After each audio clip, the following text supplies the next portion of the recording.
ఈ రోజే డౌన్లోడ్ చేయండి. మీ ఫేవరెట్ షోస్ చూడండి. నన్ను ఆశీర్వదించండి. నువ్వు హ్యాపీగా ఉండి నన్ను హ్యాపీగా ఉండేలా చూసుకో. నేను మీతో హ్యాపీగానే ఉన్నాను.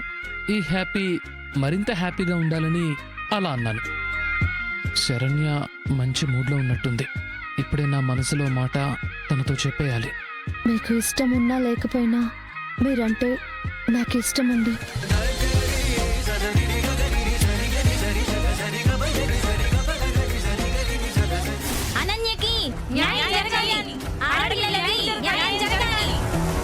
ఈ అమ్మాయి తనకు అన్యాయం జరిగిందని ఏడుస్తూ మా దగ్గరకు వచ్చింది.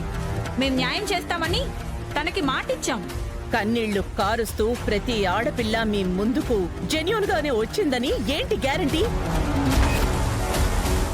ఆస్తి కోసం భర్తని కిడ్నాప్ చేసి అతను చనిపోయాడని నట్టింట్లో అందరి ముందు డ్రామాలాడే ఆడదాన్ని మీరేమంటారు?